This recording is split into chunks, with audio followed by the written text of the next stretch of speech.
Why do people commit suicide?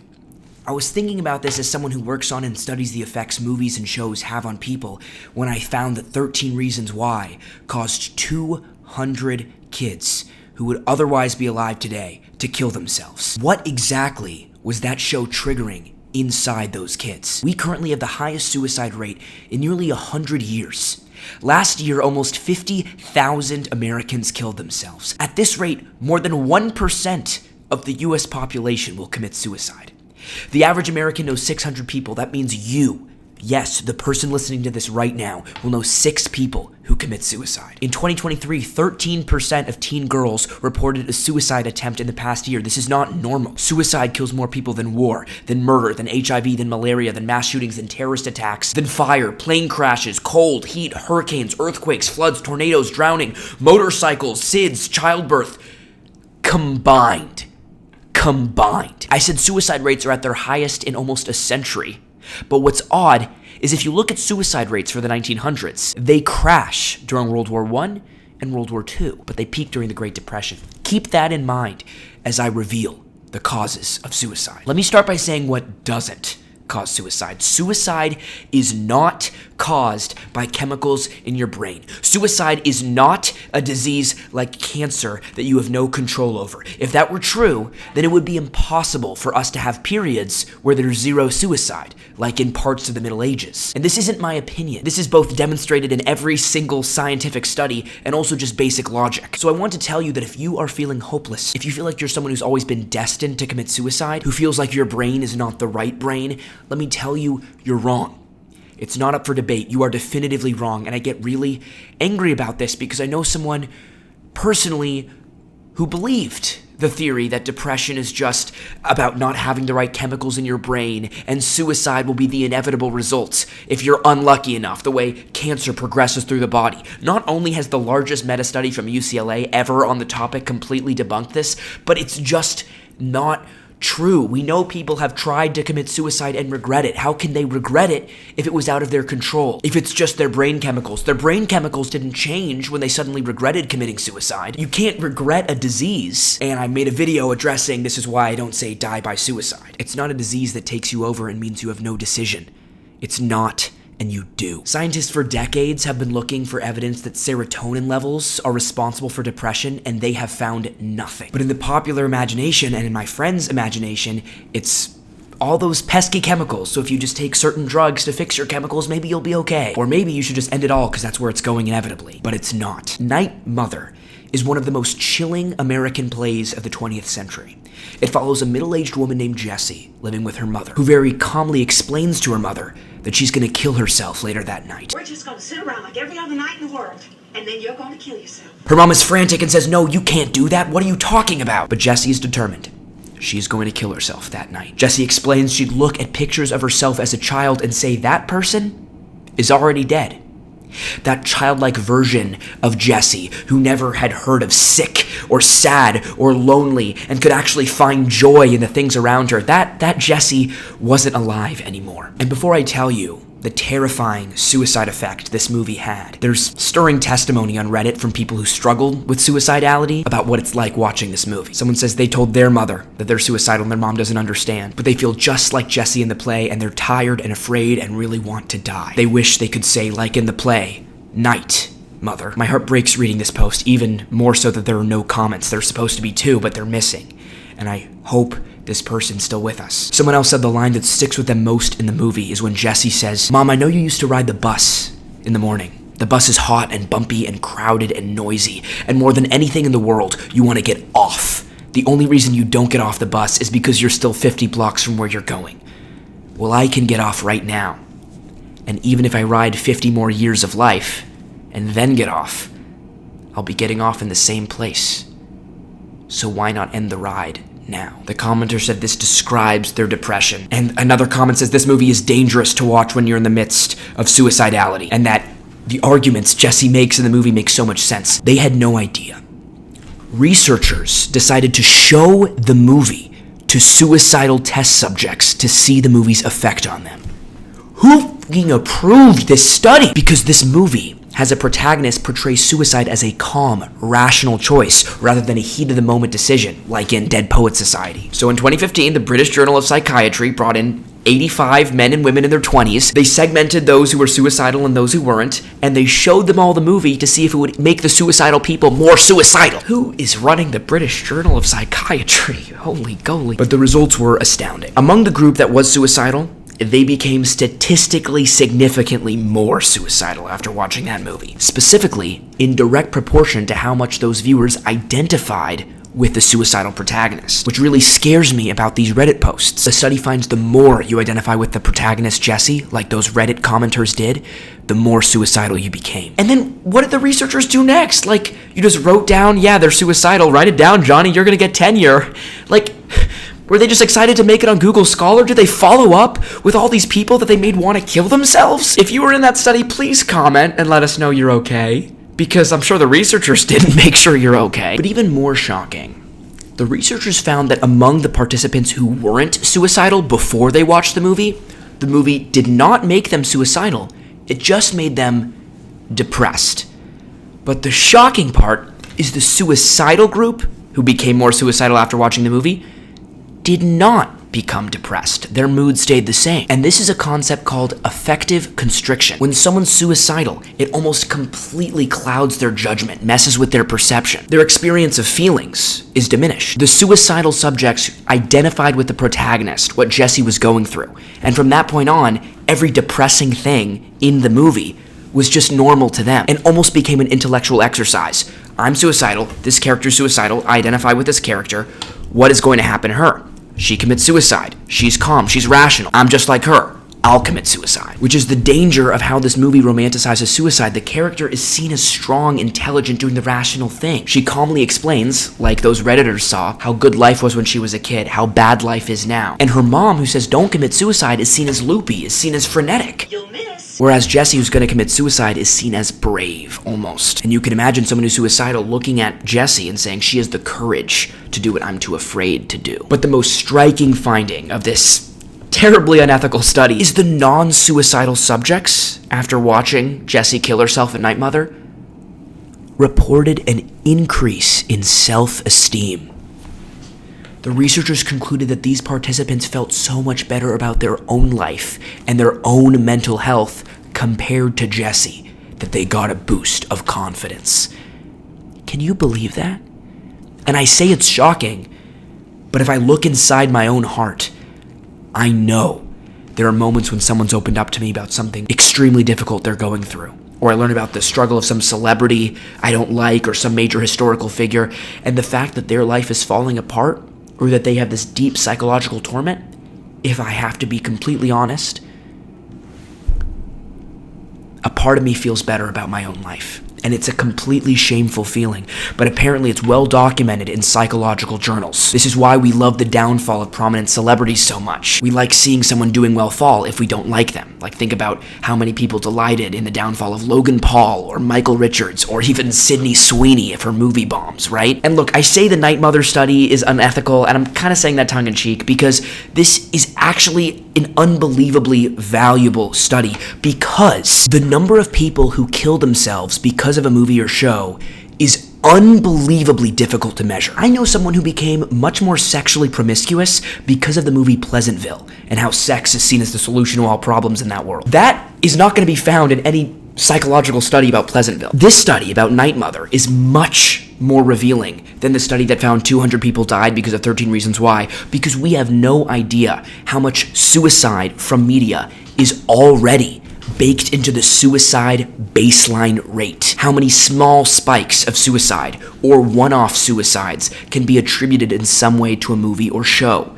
And it'll never be captured in any kind of psychological data. It's too sparse. So this study gives an insight of just how deadly movies can be. So if this study finds there's a measurable difference from one movie on one night, on one subgroup of people in Austria, you multiply that by 2 billion people watching movies, at least 800 million have probably seen some kind of suicide, and if even 0.00001% of them become 5% more suicidal, how many more deaths is that every year, every 10 years, every century. Night Mother alone was probably seen by millions of people. And anyone out there struggling with suicide, I made a whole video going into my thoughts on this, but the number one piece of advice is don't watch this movie. I'm kidding, kind of. But remember what the study finds. When you're suicidal, everything your brain is doing is telling you a lie. You literally restrict the emotions you can experience. Being human, having feelings literally goes away. Oftentimes, someone can be depressed for years, and right before they commit suicide, they seem happy or they seem numb. Part of the human experience is being sad. If you can never feel sad, you feel numb. And I would say being numb is a better harbinger of suicidality than having true moments of sadness you can cry through. That often prevents suicide because it's fully integrated. You can fully experience it. This sadness is not lurking and hiding and causing you anxiety of when it'll happen next. If you watch a sad movie, St. Augustine talks about this experience watching sad plays, you're almost there to cry. You're there to experience that transcendent sadness about the world. As an actor who's done a lot of crying scenes, and any other actor can tell you this, there's almost a real cathartic element you look forward to, a recommendable experience that's profound and deep and transformative about crying intensely at some kind of moment with another person. Depression can often be the taking away of that connection to your human experience and just be a complete numb of everything around you. I worked as a professional traveling poet for a while, and one of my favorite poems is actually from BoJack Horseman. BoJack Horseman, if you haven't seen the show, he used to be this famous actor. His career's gone downhill. His life is falling apart. And in this poem he decides to jump off a bridge. These words take place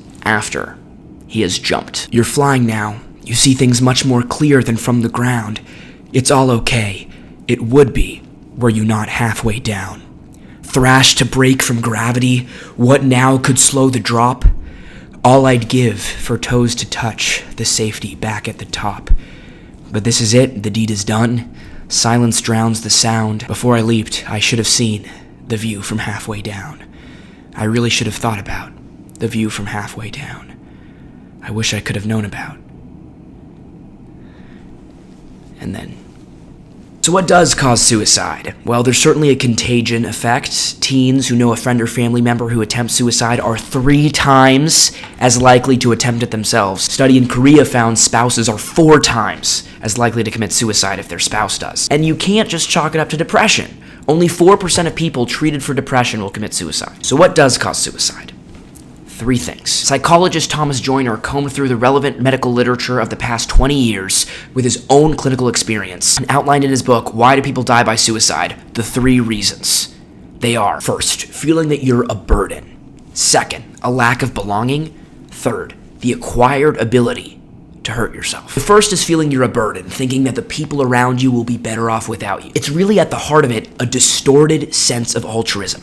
There's a sliver of good in this thinking pattern. You're concerned about other people, and you wrongly think you getting rid of yourself will make their lives better. You're like a George Bailey in It's a Wonderful Life. Second is a sense of isolation, more specifically trying to belong and failing. Remember what we mentioned earlier, how suicide dramatically fell during World War I, World War II? The whole nation rallied together.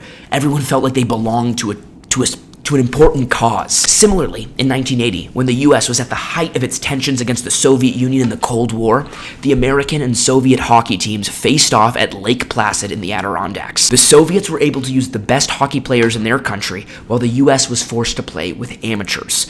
Against all odds, the US defeated the Soviets in what was dubbed the Miracle on Ice. That day, suicide rates dropped to unprecedentedly low levels. And in the same way, do you know what day in American history has the lowest recorded suicide number ever?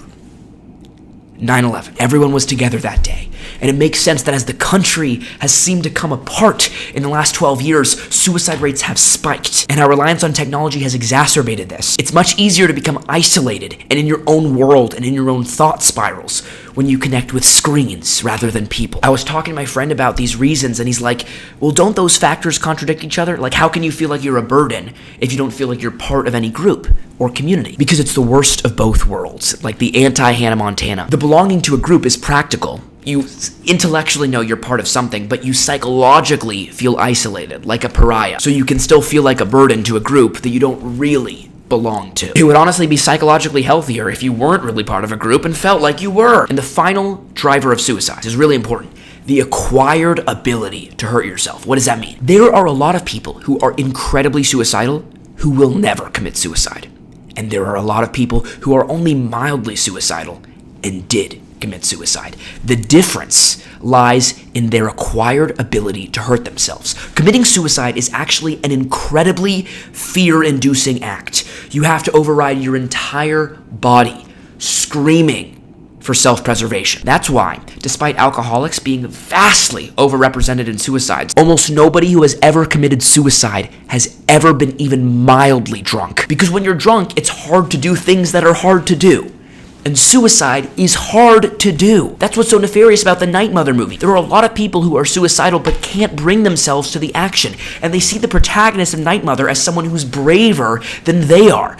I don't think suicide is a brave thing to do at all. But that's what people who are suicidal and afraid to actually go through with the act do perceive it as. So that's why people who are in general fearless with bodily harm are much more likely to commit suicide. That means people who have harmed themselves in the past through self-harm, people who are unafraid to go skydiving, or people who are firefighters who will run into a burning building. That's why 90% of deaths from anorexia are suicides, because people who starve themselves are willing to go to extraordinary lengths of self-harm, something that is incredibly fear-inducing and hard to do. In England, one report found the biggest risk in suicidal prisoners actually committing suicide was having previously committed violence against other inmates. This is also why men commit suicide so much more than women.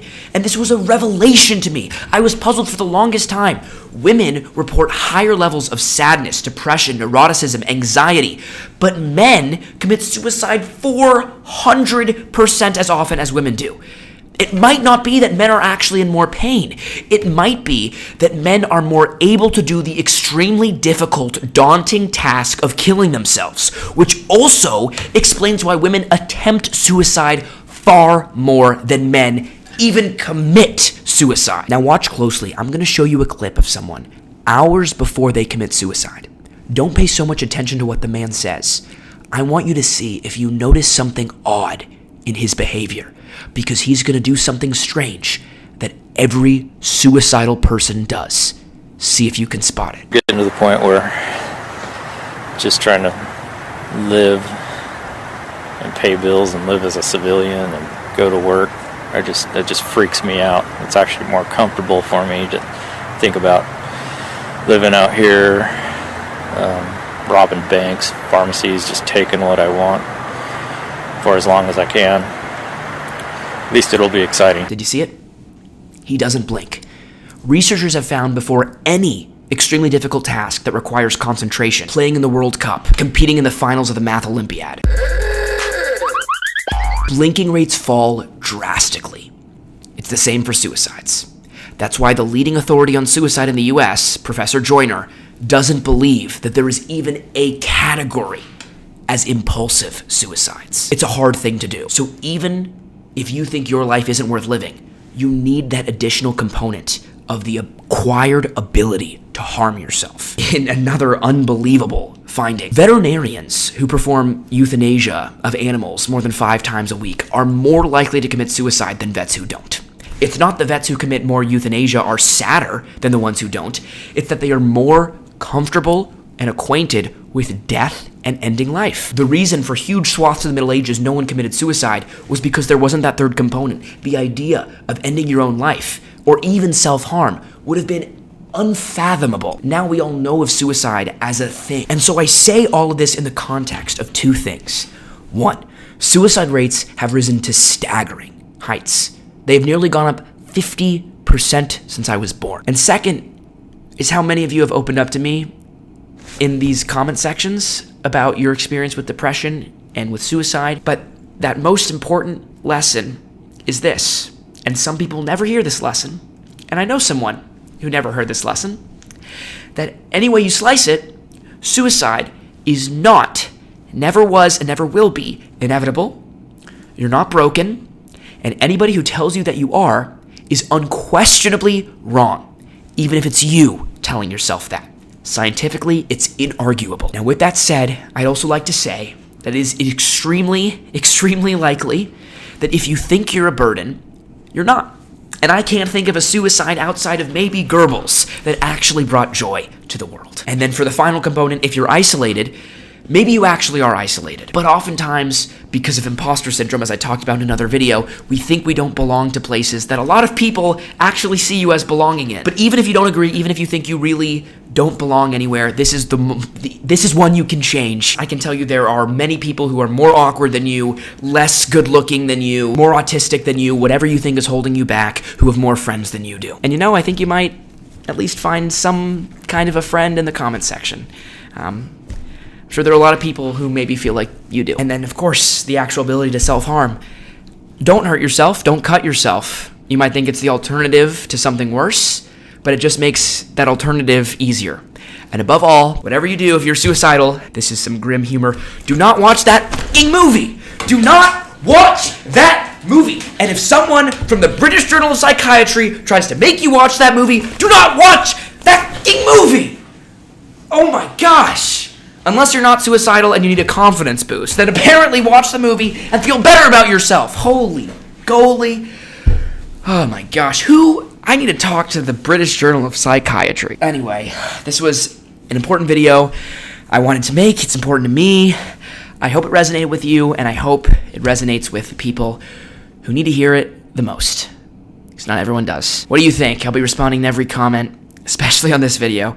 And of course, this video is going to get sucker punched by the algorithm because I'll actually say the word suicide rather than sewerside. I don't want to say something so flippant about something so serious. So please like this video if it meant something to you, because it's the only hope this video has to make it to anybody. I'll give you a second. Thank you. And thanks to our beautiful, wonderful, amazing patrons who help make this all possible. They were the first to hear. I have a big announcement. I'm going to try and start uploading twice a week. These videos are hard to make, but I'm so gratified by the audience that's here and the insights you guys give me in the comments and the conversations we have and the whole community. So I'm really going to try and make these twice a week, Mondays and Thursdays. Thanks to Bob, Eric, Guy, Matt, Rasmus, Amal Economics, MV, Keaton, Nicholas, Tito, Shadow Firewolf, and our two newest patrons, Jay Minton and Kendall K. So glad you are part of the community. And if you want to join, links in the description. Hope to see you there. And I hope you're happy. All right. Oh, man.